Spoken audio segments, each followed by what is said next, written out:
الرحمن الرحيم نحمده ونصلي على رسوله الكريم أما بعد فأعوذ بالله من الشيطان الرجيم بسم الله الرحمن الرحيم يا أيها النبي إنا أرسلناك شاهدا ومبشرا ونذيرا وداعيا إلى الله بإذنه وسراجا منيرا صدق الله العظيم.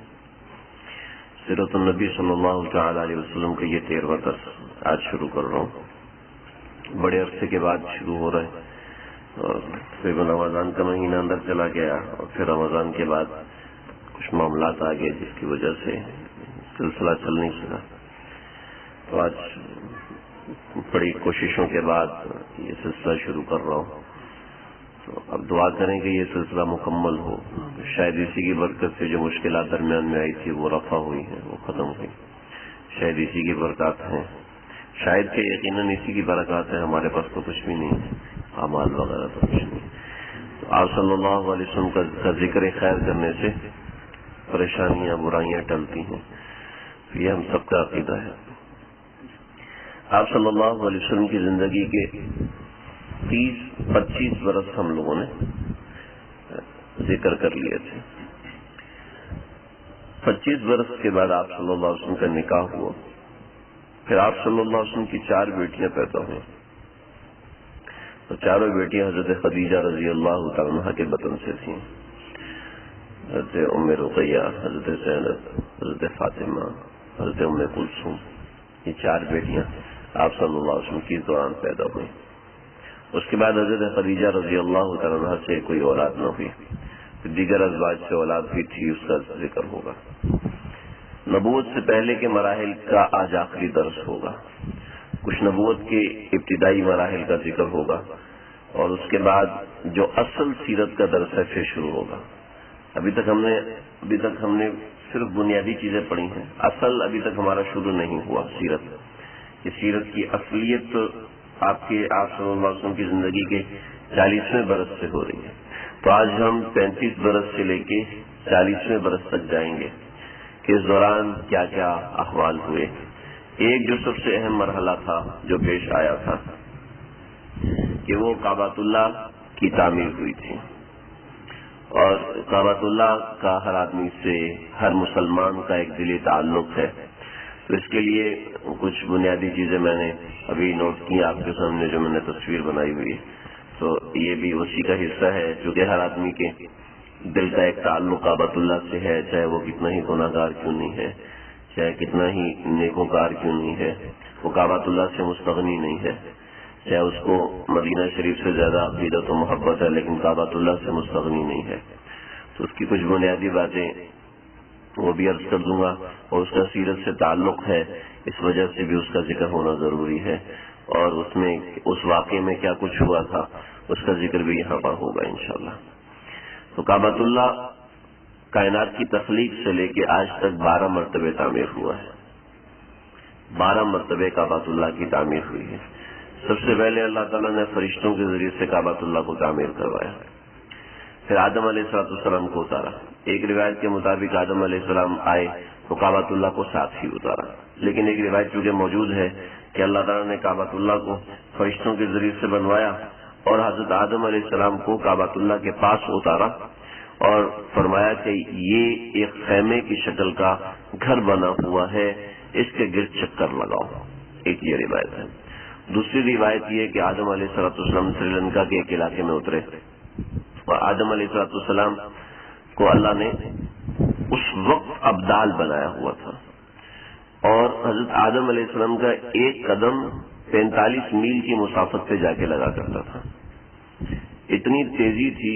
ایک روایت میں ہے کہ آدم علیہ السلام کے بارے میں کسی نے کہا کہ کبھی سواری پر سوار ہوئے تھے, فرمایا کہ ان کو سواری پر سوار ہونے کی کوئی ضرورت نہیں تھی.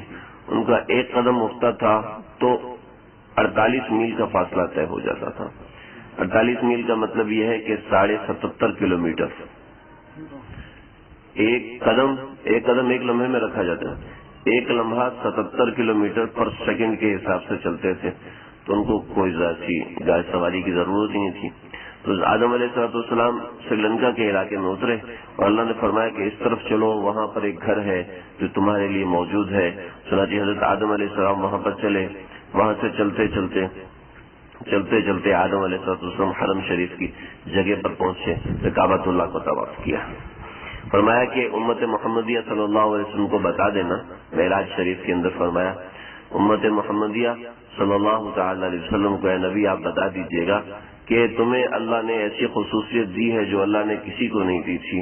میرے لیے یہ خصوصیت تھی کہ میری دعا صرف مکہ میں قبول ہوتی تھی، حرم میں قبول ہوا کرتی تھی، لیکن تمہاری دعا ہر جگہ پر قبول ہوگی. تو خیر دوسری مرتبہ حضرت آدم علیہ السلام نے اس کو تعمیر کروایا. پہلی مرتبہ فرشتوں نے تعمیر کیا، اس میں کچھ کمی بیشی ہوئی تو حضرت آدم علیہ السلام کی عمر چکے کم و بیش 1000 برس تھی یا 960 برس تھی، تو انہوں نے تعمیر کروایا. حضرت شیس علیہ السلام نے تعمیر کروایا. پھر طوفان نوح کے بعد وہ کعبۃ اللہ یا تو مسمار ہو گیا یا اقوا اور قوی روایت یہ ہے کہ اللہ تعالیٰ نے آسمانوں میں اٹھا لیا تھا. تو دونوں روایتوں میں جو بھی ہے تو کعبۃ اللہ اپنی جگہ پر رہا، اس کی بنیادیں اپنی جگہ پر رہیں جو فرشتوں نے ڈالی تھی، آدم علیہ السلام نے ڈالی تھی. تو وَإِذْ يَرْفَعُ إِبْرَاهِيمُ الْقَوَاعِدَ مِنَ الْبَيْتِ وَإِسْمَاعِيلُ رَبَّنَا تَقَبَّلْ مِنَّا کہ آدم علیہ السلام کے بعد حضرت شیس علیہ السلام کے بعد ابراہیم علیہ السلام اور حضرت اسماعیل علیہ السلام نے کعبۃ اللہ کو دوبارہ تعمیر کروایا. حضرت نوح علیہ السلام کی کشتی جودی پہاڑ پر رکی تھی تو کعبۃ اللہ کی جگہ پر آ کے حضرت نوح علیہ السلام نے وہاں پر طواف کیا تھا، لیکن کعبۃ اللہ اس وقت منہدم تھا، موجود نہیں تھا. تو اس جگہ پر آ کے طواف کیا تھا، اس علاقے کا طواف کیا تھا. لیکن دوبارہ کعبۃ اللہ کی جو تعمیر ہوئی حضرت ابراہیم اور حضرت اسماعیل نے فرمائی تھی، تو حضرت ابراہیم اور حضرت اسماعیل نے جو کعبۃ اللہ کی تعمیر کروائی تھی، تو یہ جو آپ کے سامنے تصویر ہے نا، جو آج کل مروجہ تصویر ہے، میں نے وہی تصویر بنائی ہوئی ہے. تو جو مروجہ تصویر ہے اس کے اندر ایک حتیم کی جگہ ہے، یہ حتیم کی جگہ ہے، یہ حتیم کی جگہ ہے. تو یہ حتیم کی جو جگہ ہے یہ کعبۃ اللہ میں شامل تھی. نیچے یہ جو تھوڑی سی سلائیڈز بنی ہوئی ہیں کعبۃ اللہ سے، ان کو شاہزوران کہتے ہیں. شاہزوران اس کی وجوہات میں بتاؤں گا ابھی. اور یہ نہیں تھے، اور یہ جو دیواریں تھیں یہ صرف 4 میٹر اونچی تھیں.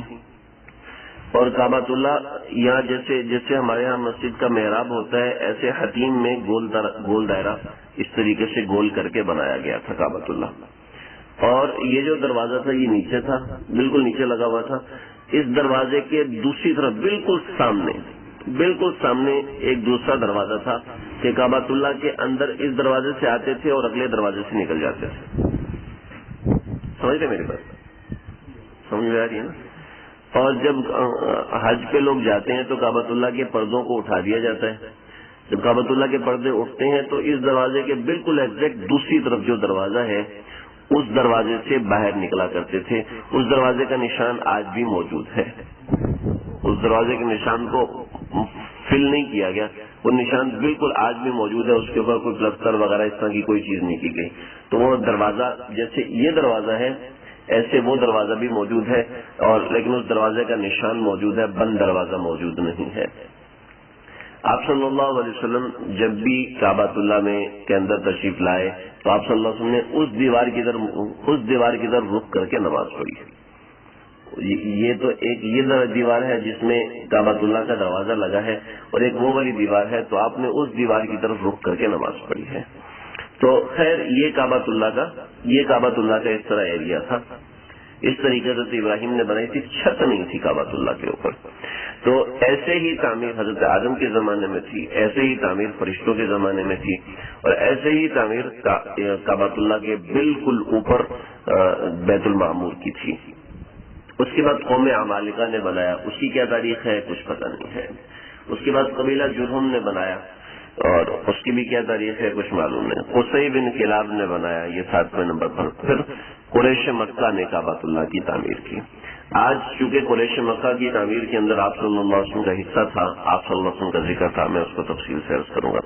اس کے بعد عبداللہ بن زبیر نے کعبۃ اللہ کی تعمیر کی، پھر حجاج بن یوسف نے تعمیر کی تھی، اور یہ بڑی تفصیلات ہیں ان کے اندر، ابھی تو ہم اس میں نہیں جائیں گے. حجاج بن یوسف نے تعمیر کی تھی. عبداللہ بن زبیر نے کعبۃ اللہ کو دوبارہ اس تعمیر میں کر دیا تھا جو تعمیر آپ صلی اللہ علیہ وسلم حضرت ابراہیم علیہ السلام نے کی تھی، اور آپ صلی اللہ علیہ وسلم نے پیشن گوئی کی تھی. میری امت کا ایک شخص میری امت سے ایک شخص ایسا بھی ہوگا جو بہت جلد کعبۃ اللہ کو دوبارہ تعمیر کرے گا، اس کی تعمیر بالکل حضرت ابراہیم کی تعمیر کی طرح کی ہوگی۔ چنانچہ عبداللہ بن زبیر رضی اللہ تعالیٰ نے یہ عمل کیا۔ پھر حجاج بن یوسف عبداللہ بن زبیر کے خلاف تھا تو حجاج بن یوسف نے اس کو اٹھا کے دوبارہ اسی تعمیر میں کر دیا۔ پھر اس کی دیواریں کمزور ہو گئی تھیں تو سلطان مراد ترکی کا ایک سلطان تھا، اس نے کعبۃ اللہ کو تعمیر کیا۔ آپ دیکھتے ہیں کہ کعبۃ اللہ کے جو مطاف ہے اس کے اندر سرخ رنگ کی محرابیں وغیرہ بنی ہوئی ہیں، یہ سلطان مراد ہی کی تعمیر ہے، یہ اس کی تعمیر کا حصہ ہے، اور اس کا معاہدہ تھا کہ ان محرابوں کو کبھی نہیں توڑا جائے گا، چنانچہ اس معاہدے کو برقرار رکھا ہے۔ سن 1040 ہجری میں یہ تعمیر کی تھی سلطان مراد نے۔ بہت نیک آدمی، بڑے عجیب واقعات ہیں سلطان مراد۔ پھر یہ آج سے تقریباً 19 برس پہلے شاہ فہد نے کعبۃ اللہ کی تعمیر اور توسیع کی تھی۔ تو یہ تعمیر، یہ جو سلطان مراد کی تعمیر ہے، اس کے اوپر کوئی ترمیم نہیں تھی۔ کعبۃ اللہ کی جو حرم ہے، مسجد حرم ہے، اس کی تعمیر کے اندر تبدیلی کی گئی تھی۔ اس کی تعمیر کے اندر آخری تبدیلی جو کی ہے وہ حجاج بن یوسف نے کی ہے۔ خیر، بہرحال یہ میں نے کچھ مختصر سی آپ کو بنیادی تاریخ بتائی ہے اس کعبۃ اللہ، اس علاقے کی۔ اس علاقے کو کعبۃ اللہ کہتے ہیں، اس علاقے کو کعبۃ اللہ کہتے ہیں۔ اس کے گرد یہ جو جس کے اوپر کالا غلاف پہنایا جاتا ہے، اس کو کعبۃ اللہ کہتے ہیں۔ اس کے علاوہ جو بھی مسجد کا ایریا ہے وہ مسجد حرم کہلاتا ہے، حرم نبوی کہلاتا ہے۔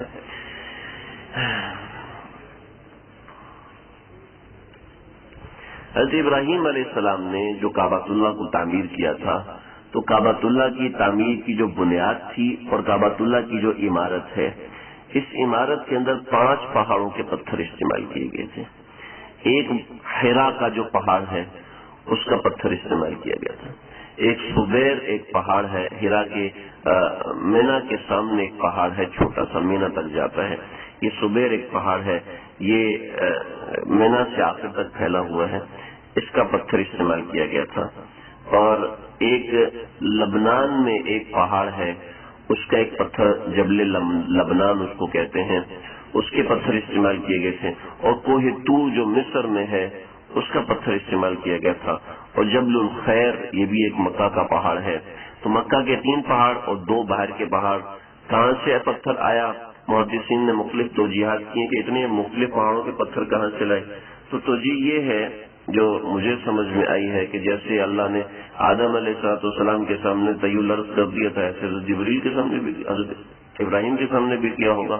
اور وہاں پر ایک پتھر رکھا ہے مقام ابراہیم، حضرت ابراہیم کو اڑا کے اوپر تک لے کے جاتا تھا، اڑا کے دائیں اڑا کے بائیں لے کے جاتا تھا۔ حضرت ابراہیم کو چلنے کی ضرورت نہیں پڑتی تھی۔ مقام ابراہیم کے پتھر کا ہو سکتا ہے یہ کرشمہ ہو، یہ کمال ہو، مجھے کہیں ملا نہیں ہے، لیکن بہرحال ان 5 پہاڑوں کے پتھر یہاں پر استعمال ہوئے ہیں۔ قریش نے، یہ حضرت ابراہیم کی تعمیر کے اندر تفصیلات ہیں، ہم اس کی طرف نہیں جا رہے۔ قریش کے زمانے میں جو ہوا، ایک بار کعبۃ اللہ کے اوپر غلاف ڈالا جا چکا تھا۔ اس کی تاریخ ہے، ایک بادشاہ کعبۃ اللہ کو دیکھا تو اس کو دل میں ہیبت اور جو جوش آیا، تو کہنے لگے کہ ہمارے گھروں کی دیواروں کے اوپر چادریں اور پردے لگائے جاتے ہیں، اللہ کے گھر کے اوپر پردہ کیوں نہیں لگایا گیا؟ چنانچہ اس نے کعبۃ اللہ کے اوپر پردہ ڈال دیا۔ پھر یہ ایک اچھی روایت تھی تو لوگوں نے اس کو قبول کیا، تو آگے بھی کعبۃ اللہ کے اوپر غلاف ڈالا جاتا تھا، پردہ ڈالا جاتا تھا۔ تو ابھی کعبۃ اللہ کے غلاف کے اندر کئی من سونا استعمال ہوتا ہے۔ پہلے بالکل سادہ کپڑا ہوا کرتا تھا، تو ایک عورت کعبۃ اللہ کو دھونی دے رہی تھی خوشبو سے، تو دھونی سے کچھ چنگاریاں اڑی، چنگاریاں اڑ کے کعبۃ اللہ کے غلاف کو آگ لگ گئی، جس سے دیواریں کافی کمزور ہو گئیں۔ پھر اس کے بعد دیواریں تو یہ کمزور ہوئی تھیں، لیکن اس کے بعد کعبۃ اللہ میں سیلاب آ گیا، تو سیلاب آنے کی وجہ سے دیواریں اور کمزور ہو گئیں، لیکن تعمیر نہیں کر پا رہے تھے۔ اس کی ایک بنیادی وجہ تھی، کچھ بنیادی چیزیں آپ کو بتاؤں۔ کعبۃ اللہ کے اندر ایک کنواں ہوا کرتا تھا، اس کنویں کے اندر کعبۃ اللہ میں جو لوگ نذرانے دیا کرتے تھے وہ سارے کے سارے نذرانے اس کنویں میں ڈال دیا کرتے تھے۔ اور بظاہر ہمیں یہ بات عجیب سی لگے گی کہ اس میں ڈالنے کی کیا لوجک ہے، کیا وجہ ہے، کیوں ڈالے کرتے تھے؟ تو پہلے زمانے میں جو قربانی ہوا کرتی تھی، اس قربانی کو آسمان سے ایک آگ آتی تھی اور جلا کے راکھ کر دیتی تھی، جلا دیتی تھی، اس سے سمجھ میں آتا تھا قربانی آپ کی قبول ہو گئی ہے۔ تو ایسے ہی اس کی بھی کوئی حکمت ہوگی، کوئی وجہ ہوگی، ہمیں اس میں پڑھنے کی ضرورت نہیں۔ تو کعبۃ اللہ کے اندر ایک کنواں ہوا کرتا تھا، اس کنویں میں خزانے ڈالا کرتے تھے، تو بعض دفعہ چور بھی پڑ گئے اس خزانوں کے اوپر، اور 2 مرتبہ چور پڑا، لیکن دونوں مرتبہ کامیاب نہ ہو سکا۔ ایک مرتبہ پکڑا گیا اور ایک مرتبہ کنویں میں اونڈے منہ گر گیا، اور اونڈے منہ گرنے کی وجہ سے مر گیا، تو لوگوں نے پھر اس کو نکالا، وہ عبرت کا نشان بن گیا۔ تو جن لوگوں کو دولت کا نشہ ہوتا ہے، پھر ان کے سامنے یہ چیز کچھ بھی نہیں ہوتی کہ اللہ کا گھر ہے، یہاں سے چوری کرنا، تو یہ کچھ اللہ تعالیٰ ہم سب کی حفاظت فرمائے۔ تو اللہ تعالیٰ نے ایک سانپ پیدا کر دیا، وہ سانپ کعبۃ اللہ کے خزانے کی حفاظت کیا کرتا تھا۔ چونکہ کعبۃ اللہ کے اوپر چھت نہیں تھا، تو دن کو نکل کر وہ دیوار پر بیٹھ جایا کرتا تھا، اور اس کی پھنکار اتنی خطرناک تھی، اتنا خطرناک سانپ تھا کہ کوئی اس کو مار نہیں سکتا تھا۔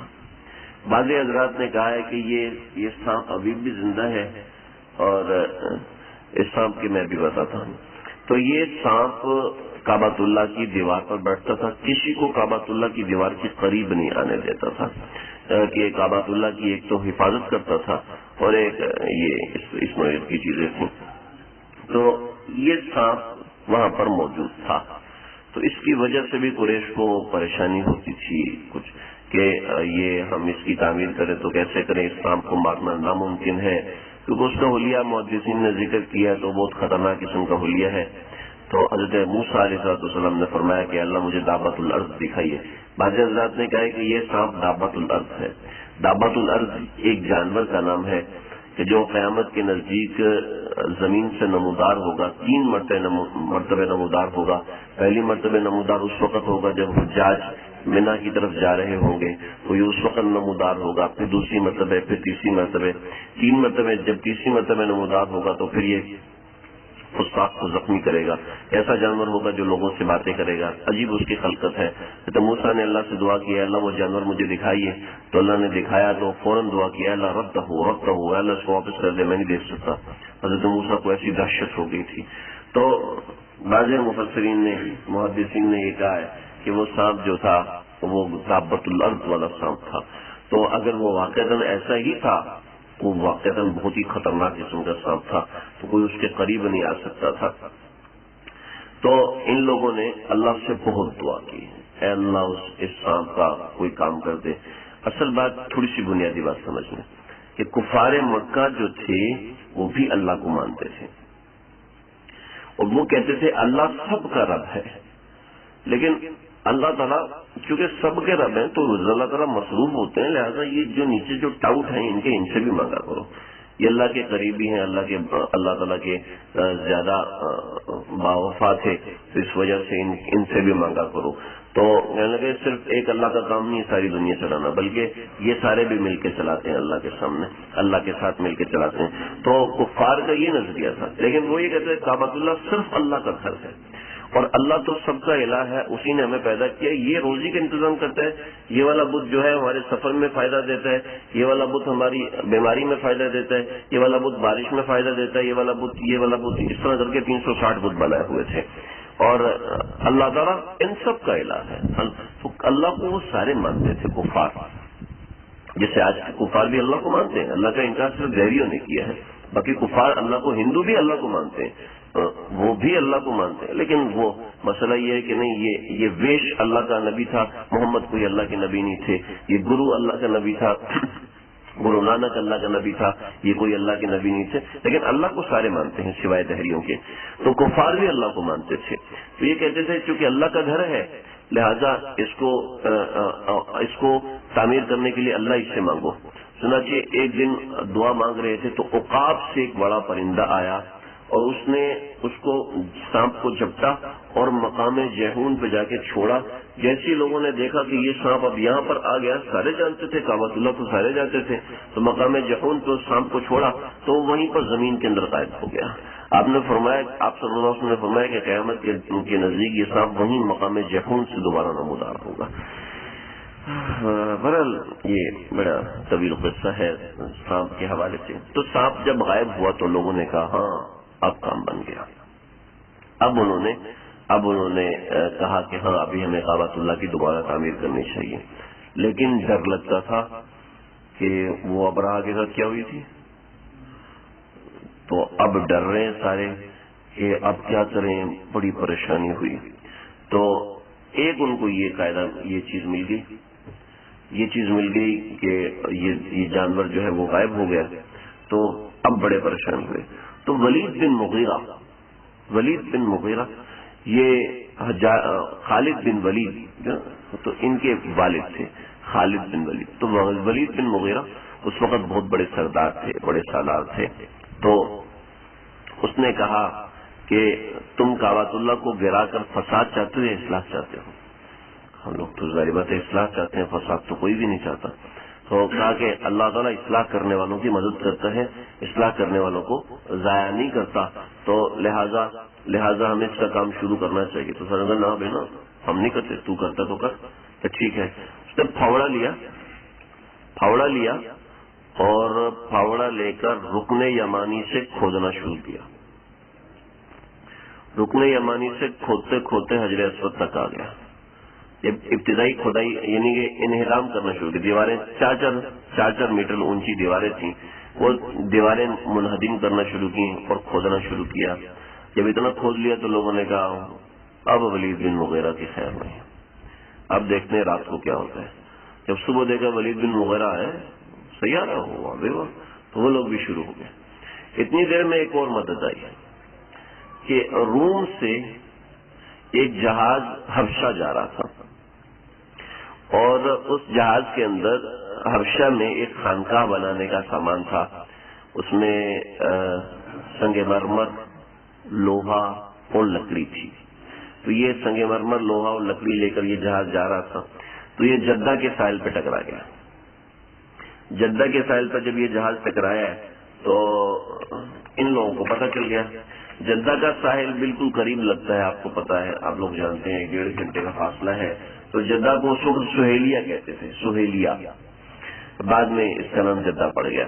تو کچھ لوگ سہیلیہ کا ساحل کہتے ہیں، کچھ لوگ جدہ کا ساحل کہتے ہیں۔ جدہ اور سہیلیہ ایک ہی چیز ہے۔ تو یہ وہاں تک پہنچے ولید بن مغیرہ اور یہ ابو امیہ بن مغیرہ، یہ لوگ پورا اجلاس لے کر وہاں پہنچے، اور وہ جس نے خانقاہ بنانی تھی اس کا نام تھا باقوم۔ با اور قوم جیسے لکھتے نا، تو باقوم اس کا نام تھا، کہ بہت بڑا معمار تھا روم کا۔ تو باقوم اس کے ساتھ ساتھ ان کو انہوں نے غرض بتائی کہ ہم اللہ کا گھر تعمیر کرنا چاہتے ہیں، کعبۃ اللہ، سب کو پتہ ہے کعبۃ اللہ اللہ کا گھر ہے۔ تو چنانچہ وہ باقوم کو بھی لے کر آئے اور لکڑی وہاں سے لی، اور یہ جو سنگ مرمر وہ لیا، اور جو دوسرا پتھر تھا وہ لیا، اور لوہا، وہ سب لے کر کعبۃ اللہ کی تعمیر کے لیے آگے۔ اور باقوم کو بھی لیا۔ باقوم روم سے تعلق رکھتا تھا، اور روم میں وہ یمان سے تعلق رکھتا تھا۔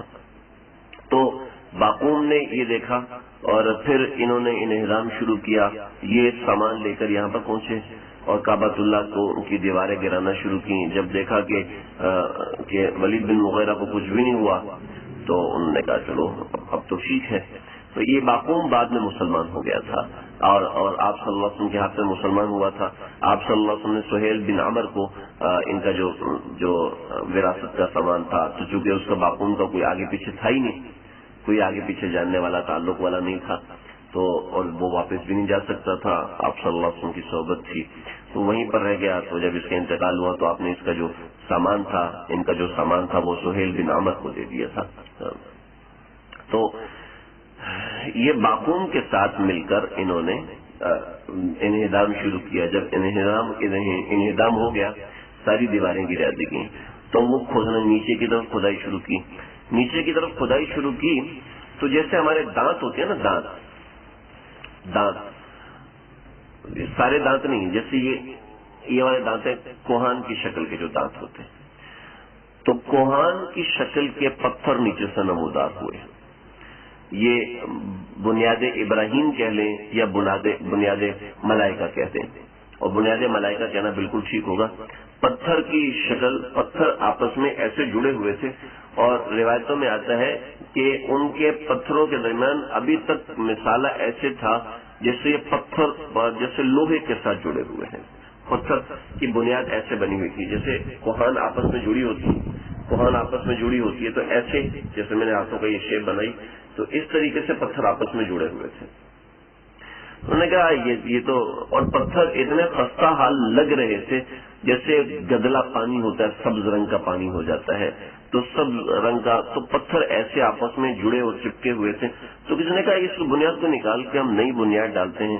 چنانچہ اس نے وہ چھینی جو ہوتی ہے لوہے کی، وہ اس میں ڈالی اور اس کو یوں کھینچا تاکہ میں اس بنیاد کو ہلاؤں. جب اس نے بنیاد ہلائی تو جیسے ایک پتھر ہلا تو پتھر کے نیچے سے ایسی چنگاری نکلی کہ سب کی آنکھیں چندیا گئی، اور مکہ کے پہاڑ ہلنا شروع ہو گئے. اور صاف لگ رہا تھا کہ اس جگہ سے ہلنا شروع ہو رہا ہے. جسے کرنٹ لگتا ہے نا کسی کو، تو ایسے لگتا ہے کہ یہاں سے کرنٹ لگ رہا ہے. تو ایسے صاف پتہ چل رہا تھا کہ مکہ یہاں سے ہلایا جا رہا ہے، اس جگہ سے مکہ کو ہلایا جا رہا ہے. مکہ کے پہاڑ اور پھر گرج چمک ہونا شروع ہو. اس نے چھوڑ دیا، کہاں بس یہی بنیاد ہے، اس سے آگے مزید کھودنا منع ہے. یہ سب کو یہاں پر آ کے سمجھ میں آ جائے. کعبۃ اللہ کی جو یہاں تک بنیادیں کھدی، مٹی ہٹائی، ان کو صاف کیا، تو مٹی ہٹا کے جب اس کو صاف کیا تو وہاں پر ایک تحریر ملی. کعبۃ اللہ کی بنیاد میں ایک تحریر، بعض روایتوں میں 3 تحریریں لکھی ہوئی ملی تھی. تینوں تحریریں الگ ہیں، تو 3 تحریریں تھیں، اور بعضوں میں ایک تحریر ہے، بعضوں میں یہ ہے کہ تحریر تو ہے لیکن پتھر پہ لکھی ہوئی تحریر تھی. اور وہ تحریر تھی کہ ان اللہ ذو بکۃ خلقها یوم خلقت السماوات والارض صورت الشمس والقمر حفظتها بسبعة املاک حنفاء لا يزول اخباشها وهما ابو قبیس وهو جبل مشرف على الصفا وقیقعان وهو جبل مشرف على مکہ الى آخرہ.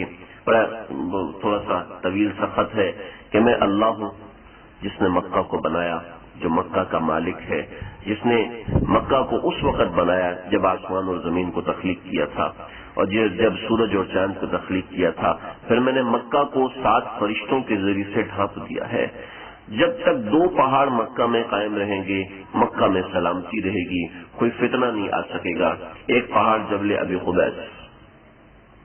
کوئی سوچ سکتا تھا جبل ابی قبیس جیسا پہاڑ ختم ہو جائے گا؟ جبل ابی قبیس ہے کہ ماموں؟ جبل ابی قبیس ختم ہو چکا ہے. باب السلام کے سامنے جبل ابی قبیس تھا جو کہ اب ختم ہو چکا ہے. جبل ابی قبیس اور دوسرا قیقعان، یہ دوسرا پہاڑ ہے، یہ بھی تک موجود ہے. تو جب تک یہ 2 پہاڑ مکہ میں رہیں گے اس وقت تک خیر رہے گی. آج سے خود سوچیں کہ 1500 برس پہلے پرچی مل رہی ہے تو اس کی حقانیت آج ہمارے سامنے، آج سے 6-7 سال پہلے جبل ابی قبیس کے ختم ہونے سے. اور جبل ابی قبیس کے اور بہت سے فضائل ہیں. بعض روایتوں میں سب سے افضل ترین پہاڑوں میں جبل ابی قبیس ہے، لیکن محدثین نے رد کیا کہ نہیں، افضل ترین پہاڑوں میں جبل احد ہے، اس کے بعد جبل ابی قبیس کا مسئلہ آتا ہے. تو بہرحال یہ تحریر ملی، اور 2-3 قسم کی تحریریں ملی کہ آپس میں صلہ رحمی کرو، جو صلہ رحمی کو قطع کرتا ہے تو میں اس سے تعلق قطع کر دیتا ہوں. میں رحمان ہوں، میں رحمان ہوں، میں نے رحم سے اپنے نام کو مشتق کیا ہے. اس قسم کی کچھ تحریریں، 3 تحریروں کے بارے میں ذکر آتا ہے، اور جس کو چاہیے وہ سے لے سکتا ہے. یہ تحریریں کچھ ملی کعبۃ اللہ کی دیوار سے، اور کچھ میں لکھا ہے کہ یہی عبارت جو میں نے آپ کو سنائی کہ ان اللہ ذو بکۃ خلقتها حین خلق السماوات والارض خلقتها حین خلق الشمس والقمر، یہ جو عبارت ہے یہ پتھر پہ لکھی ہوئی ملی تھی، اور یہ سریانی زبان میں لکھی ہوئی تھی. آپ صلی اللہ علیہ وسلم سے پہلے جو اکثر انبیاء ہے تو ان میں کچھ عبرانی زبان کے تھے، کچھ سریانی زبان کے تھے، عربی زبان کے سارے نہیں تھے. جس نے ابراہیم، یہ عجمی زبان کا لفظ ہے، یہ عرب کا لفظ نہیں ہے، عجم کا لفظ ہے. ایسے ہی آدم سے ہے، آدم کا مطلب گندم کا رنگ. تو آدم علیہ السلام بھی سری لنکا میں اترے تھے. سری لنکا عرب ہے عجم ہے. تو ایسے ہی انبیاء جو ہے وہ عجمی زبانوں والے تھے، سریانی اور عبرانی زیادہ تر یہ زبانیں تھیں. بعض روایتوں میں آتا ہے کہ وہاں پر پتھر پہ جو تحریر تھی وہ سریانی زبان میں لکھی تھی. تو ایک آدمی یہودی کو بلایا کہ یہ پڑھ کے سناؤ. تو تم مجھے مار دو، میں یہ پڑھ کے نہیں سناؤں گا، کیونکہ میں نے اگر یہ پڑھ کے سنایا تو تم مجھے چھوڑو گے نہیں، ہمیشہ ہمیشہ کے لیے مجھے میرے خاندان کو ختم کر دو گے، لہٰذا میں یہ تحریر نہیں سنوں گا. اور محدثین بتاتے ہیں کہ اس تحریر پر آپ صلی اللہ علیہ وسلم کے بارے میں پیشن گوئی تھی، تو اس وجہ سے اس نے نہیں سنائی. بہرحال پھر کعبۃ اللہ کی بنیادیں جب یہاں سے نکل آئیں تو ان بنیادوں کے اوپر کعبۃ اللہ کو تعمیر کرنا شروع کیا. تو قریش نے یہ بات طے کی کہ چونکہ کعبہ اللہ کا گھر ہے اور اللہ کو حرام مال پسند نہیں ہے، لہذا اس کے اوپر صرف حلال مال لگے گا. چنانچہ انہوں نے یہ حتیم کا یہ والا حصہ کعبۃ اللہ میں شامل نہیں کیا. جو حتیم ہے یہ انہوں نے کعبۃ اللہ میں شامل نہیں کیا. یہ تقریباً 6 میٹر کی جگہ ہے، جو 3 میٹر کی جگہ انہوں نے چھوڑ دی تھی، پھر آگے یہ بڑھتے بڑھتے کچھ 6 میٹر ہو گئی. تو 3، 5، 4.5، 5 میٹر اتنی جگہ ہے. تو یہ حتیم کی جو جگہ ہے، حتیم کی جگہ انہوں نے کعبۃ اللہ میں شامل نہیں کی. حضرت عائشہ نے آپ سے عرض کیا یا رسول اللہ، میں نے منت مانی تھی کہ جب کعبۃ اللہ آپ کے ہاتھ سے فتح ہوگا تو میں کعبۃ اللہ کے اندر نماز پڑھوں گی، تو میری خواہش ہے آپ پوری کیجئے، میری منت ہے آپ پوری کیجئے. آپ نے فرمایا حتیم میں کھڑی ہو کے نماز پڑھ لے، یہ کعبۃ اللہ میں نماز پڑھنے کے ہی مترادف ہے. جس نے حتیم میں کھڑے ہو کے نماز پڑھی اس نے کعبۃ اللہ میں کھڑے ہو کے نماز پڑھی. یہ جو میزاب رحمت ہے اس کے نیچے حتیم میں کھڑے ہو کے دعائیں قبول ہوتی ہیں. خیر بہرحال یہ ایک الگ بات ہے، اس کی طرف ہم جاتے ہیں. تو کعبۃ اللہ میں جو تبدیلی آئی وہ یہ آئی. پہلی تبدیلی یہ کہ یہ جو حتیم ہے اس کو باہر کر دیا. کعبۃ اللہ کی دیواروں کو 4 میٹر سے 8 میٹر اوپر کر دیا. اور تیسری تبدیلی یہ کی کہ کعبۃ اللہ کے اوپر لکڑی کا چھت ڈال دیا گیا. لکڑی کا چھت ڈال دیا. جو دروازہ نیچے تھا اس دروازے کو اوپر کر دیا، اور جو ادھر کا دروازہ تھا اس دروازے کو بند کر دیا. حجر اسود اپنی جگہ پر قائم رہا. تو یہ جو تبدیلی کی تھی یہ کفار مکہ نے کی تھی. دوبارہ سن لیں، حتیم کو باہر نکال دیا. اتنا حصہ وہ اس لیے نکالا کہ ان کے پاس اتنا بجٹ نہیں تھا کہ وہ حتیم کو شامل، حلال پیسہ نہیں تھا، حرام پیسے انہوں نے شامل کرنے کو منع کر دیا تھا. اور کعبۃ اللہ کے دروازے کو اونچا کر دیا، دیواروں کو اونچا کر دیا، اور اس کے اوپر چھت ڈال دیا. کعبۃ اللہ کے اوپر کنواں اپنی حالت میں رہا یا نہیں رہا اس کے بارے میں کچھ ذکر نہیں ہے. ہاں، کعبۃ اللہ کے اندر ایک سیڑھی لگائی، ایک گول سیڑھی لگائی. گول سیڑھی جیسے ہمارے یہاں، جیسے یہاں بھی لگی ہوئی ہے گول سیڑھی بنائی لکڑی کی، اور گول سیڑھی بنا کے اس کو چھت تک اس لکڑی کے ذریعے، اس سیڑھی کے ذریعے سے چھت تک آیا کرتے تھے. بعد میں تبدیلی ہوئی، میں اس تبدیلی کے بارے میں ابھی بتاؤں گا. اب درس کی بالکل آخر میں یہ چیزیں میں نے لکھی ہوئی ہیں آپ لوگوں کے لیے دلچسپی کے لیے، تو میں بتاؤں گا انشاءاللہ. جب کعبۃ اللہ تعمیر شروع ہوئی تو یہ جو طرف ہے حتیم کی طرف ہے، یہ بنی عبدالدار نے لی، بنی اسد نے لی اور بنی عدی نے لی. ان تینوں قبیلوں نے مل کے اس حصے کو تعمیر کرنا شروع کیا. اور یہ جو یہ والا حصہ ہے کعبۃ اللہ کے دروازے کے اس طرف والا حصہ ہے، وہ بنی جمحوں نے اور بنی سہم، ان 2 قبیلوں نے، یہ سب قریش کے قبیلے، تو ان سب نے اس میں حصہ لیا. اور یہ جو حصہ ہے رکن یمانی اور حجر اسود کے، یہ رکن یمانی ہے اور یہ حجر اسود والا کون ہے. ان دونوں سروں کے درمیان کا جو علاقہ تھا یہ بنی مخزوم اور قریش کے دیگر قبائل نے لیا. اور مقام ابراہیم اور دروازے والا حصہ یہ بنی عبد مناف اور بنی زہرہ نے لیا. تو اس طریقے سے آپس میں تقسیم ہوئی تھی. رکن یمانی یہ چونکہ باقوم جو یمن سے آیا تھا اور یمان کا تھا، تو یہ اس کے نام سے رکن یمانی منسوب ہو گیا. اور مزے کی بات یہ ہے کہ اس کا رخ بھی یمن کی طرف ہے. اور یہ رکن عراق کا ایک شخص تھا، اس کی وجہ سے اس کا نام، چونکہ اس کا اس میں زیادہ حصہ تھا تو اس نے رکن عراقی کے نام سے مشہور ہو گیا اور رکن شامی کے نام سے مشہور ہو گیا۔ ان سب کے کوئی باقاعدہ نام نہیں ہے، چونکہ اس وقت نام تھے، لیکن رکن یمانی چونکہ ہے ہی اسی طرف منسوب، یمن کی طرف بھی منسوب ہے، چونکہ آپ صلی اللہ علیہ وسلم کو یمن سے بڑی محبت تھی اور یمن کی طرف منسوب ہے، اور چونکہ بنیاد یہاں سے رکھی گئی تھی کعبۃ اللہ کی، دوبارہ جو تعمیر کی گئی تو رکن یمانی سے بنیاد رکھی گئی تھی کسی اور طرف، تو چونکہ باقون نے رکھی تھی تو اس کی وجہ سے اس کی خدمات تھیں تو اس کی وجہ سے اس کا نام اس کے اوپر پڑ گیا۔ تو یہ کعبۃ اللہ کی تعمیر کا جب یہاں تک حصہ ہوا اور یہ جو تبدیلیاں انہوں نے کی یہ مکمل ہوئی تبدیلیوں کے بعد آخر میں حجر اسود نصب کرنے کا مسئلہ آیا۔ تو یہ جو سارا قصہ میں نے سنا ہے، یہ ساری باتیں بتائی ہیں، یہ حجر اسود کی وجہ سے بتائی ہیں۔ حجر اسود اللہ تعالیٰ نے جنت سے ایک پتھر بھیجا تھا، 2 پتھر حضرت ابراہیم کے ساتھ بھیجے تھے، ان کو عربی میں رکن کہتے ہیں۔ 2 رکن اللہ نے آسمان سے حضرت آدم کے ساتھ نازل فرمائے تھے، اور یہ دونوں رکن اپنی یہ جنت کے اپنے بڑے جواہرات اور موتیوں میں سے تھے، تو اللہ نے ان کی چمک کو ختم کر دیا اور ان کو دنیا میں بھیجا۔ تو آدم علیہ السلام جب سو کے اٹھے تو دیکھا جنت کے 2 پتھر آئے ہوئے، تو ان کو اپنے سینے سے لگایا، تو سینے سے لگا کے ان کو بوسہ دیا کہ جب دیکھتے جنت کی یاد آ گئی۔ تو آپ صلی اللہ علیہ وسلم نے جب حجر اسود کو بوسہ دیا تو آپ کی بھی آنکھوں سے آنسو آنا شروع ہو گئے۔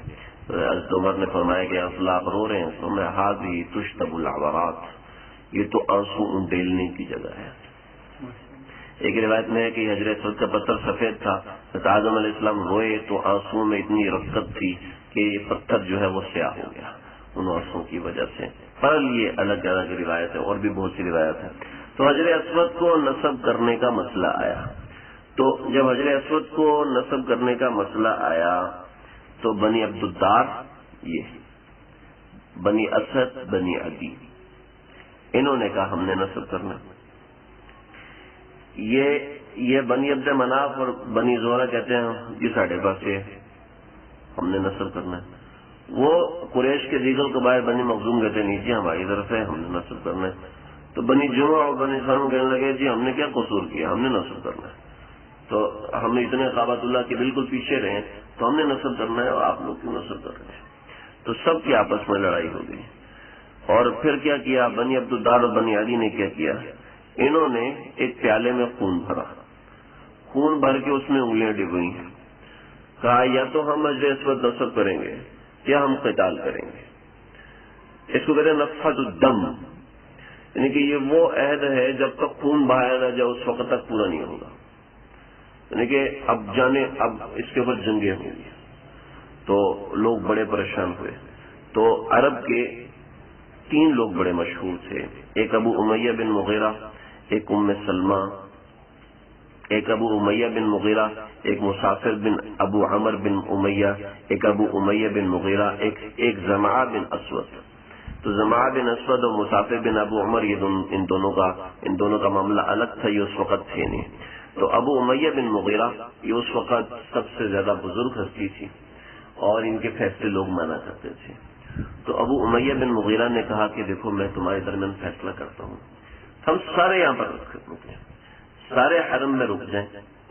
یہ جو میں نے جگہ بنائی ہے یہ مقام ابراہیم اور حجر اسود کے درمیان جو جگہ ہے تو وہاں پہ لکھا تھا الی المسعی، لکھا ہوتا ہے نا، سعی کی طرف، صفا مروہ کی طرف جانے کا راستہ بنا ہوا ہے، اس راستے کی طرف جائیں۔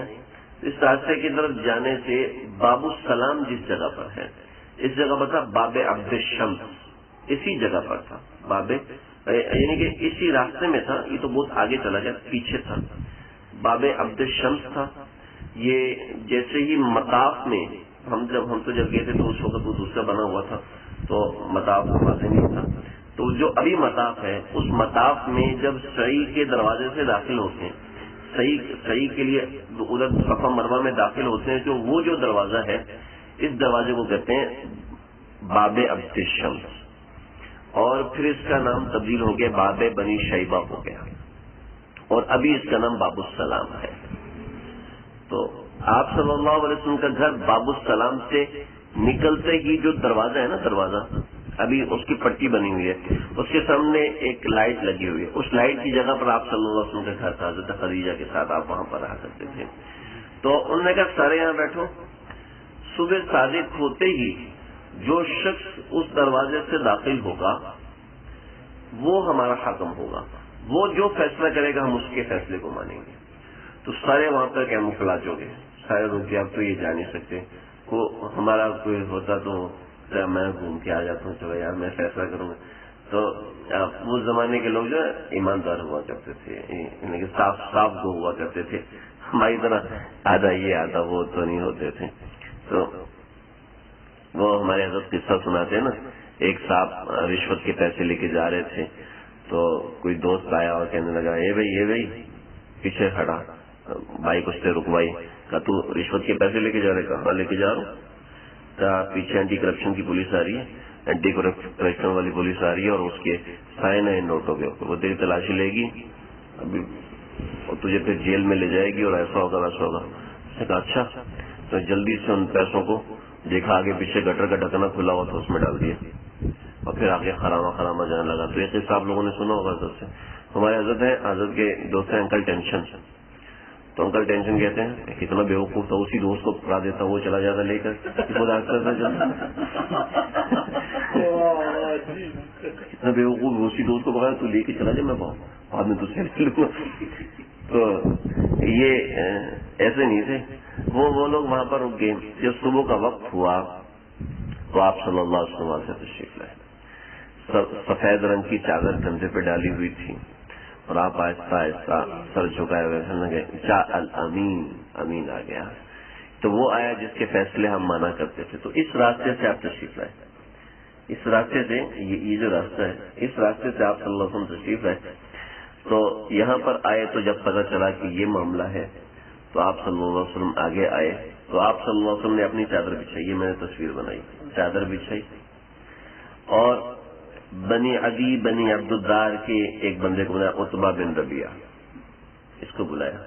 ایک قبیلے کے دوسرے قبیلے کی طرف سے قیس بن عدی کو بلایا. تیسرے قبیلے کے ابو حذیفہ بن مغیرہ کو بلایا. چوتھے قبیلے کے زمعہ کو بلایا. ان چاروں کو کہا کہ چادر کو اٹھاؤ. تو حجر اسود جہاں پر امانتاً رکھا ہوا تھا وہاں پر چادر بچھائی، سفید رنگ کی چادر تھی. بعضوں نے کہا کہ ابو امیہ بن مغیرہ کی چادر تھی اور بعضوں نے کہا ابو حذیفہ بن مغیرہ کی چادر تھی. بعضوں نے کہا کہ آپ صلی اللہ علیہ وسلم کی اپنی چادر تھی. بعضوں نے کہا ولید بن مغیرہ کی چادر تھی. پر جس کی چادر بچھی تو آپ صلی اللہ علیہ وسلم نے چادر بچھائی. بعض روایتوں میں تہمت تھا کہ آپ دو تہمت استعمال کرتے تھے، ایک تہمت نیچے کے لیے اور ایک کندھے پہ رکھا کرتے تھے پاکی رکھنے کے لیے. تو وہ تہمت تھے یا چادر تھی، جو بھی تھا، آپ نے چادر مبارک بچھائی اور سب سے کہا کہ ایک کونا پکڑو اور حجر اسود کو یہاں لے کر آؤ. جب حجر اسود یہاں آ گیا تو فرمایا کہ چاروں مجھے اپنی طرف سے وکیل بنا دو. چنانچہ سب نے آپ صلی اللہ علیہ وسلم کو وکیل بنایا اور آپ صلی اللہ علیہ وسلم نے حجر اسود کو اٹھایا اور وہاں پر نصب کر دیا. جب نصب کیا تو ظاہر بات ہے جگہ اوپر نیچے تھی، تو کچھ حضرت عباس نے ایک پتھر پکڑا ہے کہ یہ اوپر اور یہ نیچے نصب کرو. تو ایک شخص جو ہے وہ کھڑا ہو گیا، ایک بڈھا، حدیث میں روایت میں تھا کہ نجدی بڈھا، وہ کھڑا ہو گیا، جھگڑا کرنے لگا اور اس کے الفاظ اور روایات باقاعدہ موجود ہے. کہنے لگا یا معشر قریش ارضیتم ان یلی هذا الغلام دون اشرافکم ذی انصابکم، کہ اے قریش والو تمہیں شرم نہیں آتی؟ تمہیں اتنے بڑی عمر و رسیدہ اتنے سمجھدار لوگ موجود ہیں، تم ایک نوجوان کی باتوں پہ لگ گئے ہو. ایک نوجوان کو تم نے حکم بنا لیے، کیسی بے وقوفی ہے. ایک ایسی بری بات ہے کہ تم نے ایک نوجوان کو اپنا حکم بنا لیے. اس کو نہ کرو. فکر اما واللہ مجھے میرے اللہ کی قسم کھا کے کہتا ہوں لیفرقنہم، یہ تم سب کو فرقوں میں مبتلا کر دے گا. لیقسمن بینہم خطوطا، اور یہ تمہارے درمیان دشمنیاں ڈال دے گا. مجھے اللہ کی قسم کھا کے کہتا ہوں. لیکن وہ اجنبی تھا، نجدی بڈھا، وہ اجنبی تھا اور انہوں نے کہا نجد سے ایک اجنبی آیا ہوا ہمارے اوپر حکومت کر رہا ہے اور یہ تو ہمارا قریشی بھائی ہے، یہ کہاں سے ہمارے درمیان اختلافات کرے گا، یہ کہاں سے ایسا کرے گا. جب وہ قسمیں کھاتا رہا حضرت عباس اتنے لمبے تھے. میں ایک دفعہ وہ ہمارے ساتھی حامد محمود تو وہ میرے ساتھ موٹر سائیکل پر بیٹھے تو بیٹھنے لگے تو میں نے کہا چلاؤں؟ انہوں نے کہا ہاں چلاؤ. میں نے چلائی تو موٹر سائیکل ان کے نیچے سے نکل گئی. وہ اتنے لمبے تھے اور نیچے ہوتے ہوتے موٹر سائیکل نیچے سے نکل چکی تھی. تو حضرت عباس اتنے لمبے تھے کہ یہ گھوڑے پر بیٹھتے تھے تو ان کے گھٹنے ٹیڑھے ہو کے زمین پر لگے ہوئے تھے. اتنے لمبے تھے. حضرت عباس میں چل دفعہ ہو جا یہی کا ہوگا. تو روایت میں فإنہ ابلیس، وہ ابلیس تھا، وہ وہاں پر جھگڑا ڈالنا چاہتا تھا. چنانچہ آپ صلی اللہ علیہ وسلم نے اور جگہ پہ فرمایا انما تصور بصورت نجدی لأن فی الحدیث نجد طلع منها قرن الشیطان. نجد سے ایک شخص اٹھے گا جو کہ شیطان کے سینگوں میں سے سامان نکالے گا، شیطان کے سینگوں میں سے نکلے گا. مطلب یہ ہے کہ جیسے سورج طلوع ہوتا ہے تو ایسے ہی وہ شخص بھی نکلے گا. ایک مرتبہ صحابہ اکرام نے اللہم بارک لنا فی شامنا و یمنینا، اللہ کے نبی دعا کر دیجئے ہمارے یمن اور شام کے اندر برکت ہو جائے. تو آپ نے فرمایا کہ آپ نے اس کے اوپر آمین فرمایا اور پھر کہا کہ کچھ نے کہا کہ وَنَجْدِنَا، اے اللہ کے نبی ہمارے نجد کے بارے میں بھی دعا کرتے ہیں. تو آپ نے اللہم بارک لنا فی شامنا و یمنینا اس کے بارے میں دوبارہ دعا کر دی، لیکن نجد کے بارے میں دعا نہیں کی. کہا یا رسول اللہ ہمارے نجد کے لیے بھی دعا کریں. تو ہنا زلزال والفتن، یہاں سے زلزلے اٹھیں گے، یہاں سے فتنے اٹھیں گے. تو شیطان نجدی بوڑھے کی شکل بنا کے آتا تھا. جب آپ صلی اللہ علیہ وسلم کو قتل کرنے کے لیے ان لوگوں نے فیصلہ کیا تو اس وقت بھی شیطان نے آ کے قتل کا فیصلہ دیا تھا اور وہ اس وقت بھی نجدی بوڑھے کی شکل میں آیا ہوا تھا. تو بہرحال یہ روایتوں میں موجود ہے. ہم کسی کو پوائنٹ آؤٹ نہیں کر رہے بھائی غیر مقلد نجدی ہیں یا فلانے نجدی ہیں یا فلانی قوم نجدی ہے یا بدعتی ہے، کسی کو پوائنٹ آؤٹ نہیں کر رہے. یہ وضاحت اس لیے کروں کہ ایسا نہ ہو کہ کوئی یہ سمجھنا شروع ہو جائے جی ہمارا اشارہ کسی کی طرف ہے، کیونکہ حدیث میں ہے تو اس لیے میں نے ذکر کر دیا.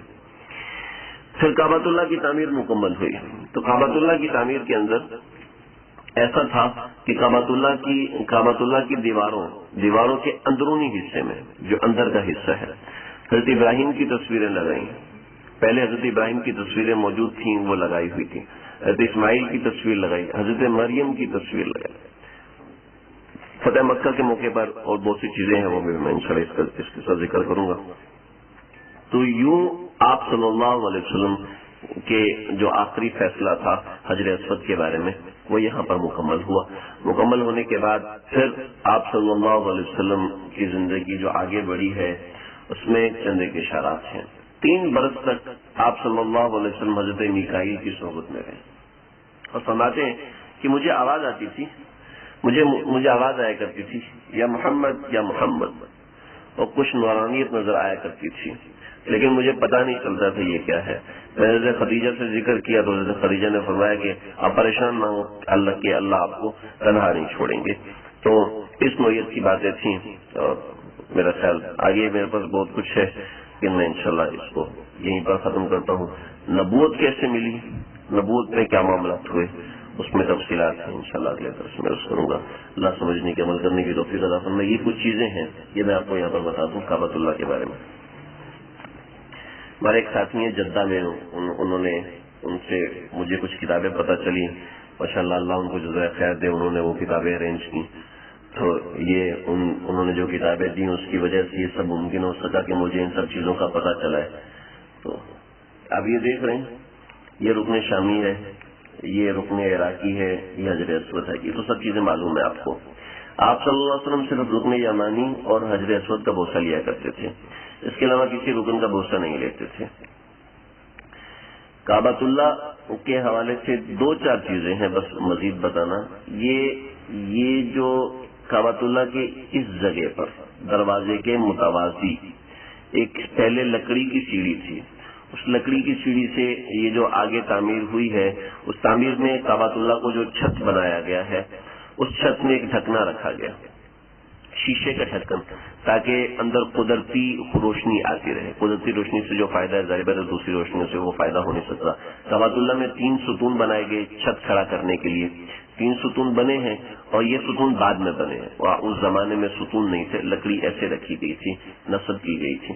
تو یہ اس کے اوپر ایک شیشے کا ڈھکن بنایا گیا ہے اور ڈھکن تقریباً 1 میٹر چوڑا، 1 میٹر لمبا، 1.3 میٹر، 1.4 میٹر، 1.3 اور 1.60 میٹر اس کی لمبائی اور چوڑائی ہے. تو یہ اس کے نیچے سیڑھی ہے. پہلے وہ لکڑی کی سیڑھی تھی، اب وہ مکہ شریف کے عجائب خانے میں رکھی ہوئی ہے لکڑی کی سیڑھی، جو کعبۃ اللہ کے اندر کافی عرصہ رکھی تھی، تقریباً 200-250 برس رکھی ہوئی. اب وہاں پہ ایلومینیم کی ایک بڑی خوبصورت سی سیڑھی لگا دی ہے اوپر آنے کے لیے.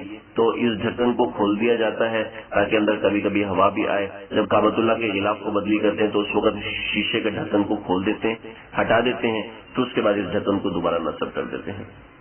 پھر کعبۃ اللہ کا غلاف ہے، اس کے حوالے سے بہت تفصیلات ہیں، اس میں جانے کی فی الحال ضرورت نہیں. جو نئی چیزیں وہ میں نے آپ کو بتائیں.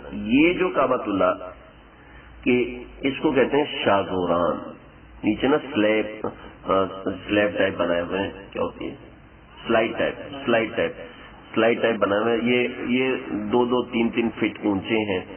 تو یہ نمبر 1 تو دیواروں کو مضبوط کرتے ہیں. نمبر 2 ایسے ہوتا تھا ہجوم کی وجہ سے لوگ دیواروں سے رگڑ کھاتے تھے، جس سے دیوار کو بھی نقصان ہوتا تھا، لوگوں کو بھی نقصان ہوتا تھا. تو اب یہ ہے کہ نیچے شاذوران بنا دیے. ان کی وجہ سے یہ ہوتا ہے، ان کی وجہ سے کہ لوگ رگڑ نہیں کھاتے، لوگ یہاں پر رگڑ نہیں کھاتے. اور دوسرا یہ کہ کعبۃ اللہ کو جو غلاف ہے اس کے لیے یہاں پہ کنڈے لگا دیے گئے ہیں. تو دیواروں کی مضبوطی بھی ہوگی اور کعبۃ اللہ کی ان کے ساتھ اس طرح کا جو تقریبی معاملات ہیں وہ چیزیں نہیں ہوتی.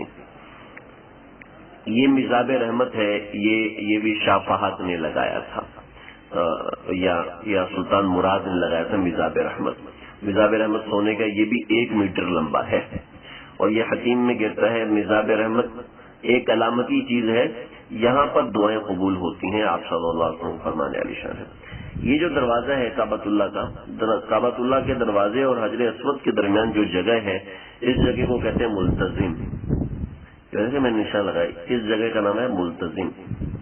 مایا یہ سمجھتے ہیں دروازے کے نیچے جو جگہ ہے اس کو ملتزم کہتے ہیں. یہ مقام توبہ ہے. دروازے کا نام ہے باب التوبہ اور دروازے کے نیچے کی جو جگہ ہے وہ مقام توبہ ہے. اور دروازے کے ساتھ اور حجر اسود کے درمیان جو جگہ ہے یہ ملتزم ہے. اس جگہ پر روایتوں میں 70 انبیاء یہاں پر دفن ہیں.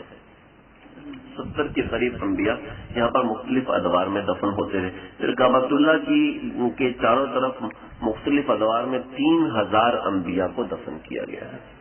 یہ کعبۃ اللہ کی ہلکی سی معمولی سی جو چیزیں ہیں. یہ مقام ابراہیم پہلے دیوار کے ساتھ نصب تھا، بالکل دیوار کے ساتھ تھا. پھر مقام ابراہیم کو تھوڑا سا پیچھے ہٹا دیا گیا. حضرت عمر رضی اللہ عنہ نے پوچھا کہ کسی کو صحیح معلوم ہے مقام ابراہیم کی اصل جگہ کیا تھی؟ اس کو تو بعد میں تاکہ وہ طواف کی وجہ سے دھکے نہ لگے، تو یہ نہ ہو وہ نہ ہو، تو اس وجہ سے اس کو دیوار کے ساتھ لگا دیا گیا. اس کی اصل جگہ کیا ہے؟ تو کسی نے صحابی نے بتایا کہ میں جانتا ہوں سیلاب سے پہلے مقام ابراہیم یہاں پر رکھا ہوا تھا، چنانچہ اس جگہ کو مقام ابراہیم قرار دے دیا گیا. پھر مقام ابراہیم، سلطان مراد نے مقام ابراہیم کا جو پتھر ہے اس کو ایسے نہیں چھوڑا بلکہ اس کے گرد اس کو مرتبان ٹائپ بڑا خوبصورت سا بنا دیا. تو اب یہ مضبوط اور اپنی جگہ پہ جمع ہوا ہے. تو یہ مقام ابراہیم ہے. اور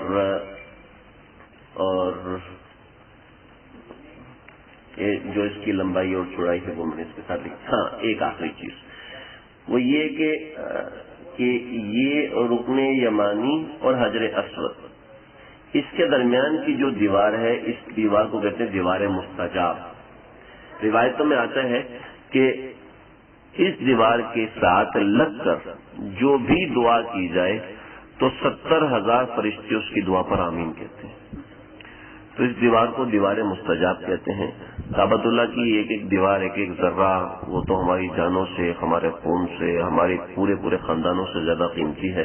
لیکن یہ جو خاص مقامات ہیں اس کی اپنی جگہ اہمیت ہے. تو یہ ہمارے دلی تعلق کعبۃ اللہ سے. اللہ ہم سب کو بار بار وہاں پہ لے جانا، دیکھنا، زیارت کرنا، دعائیں کرنا نصیب فرمائے.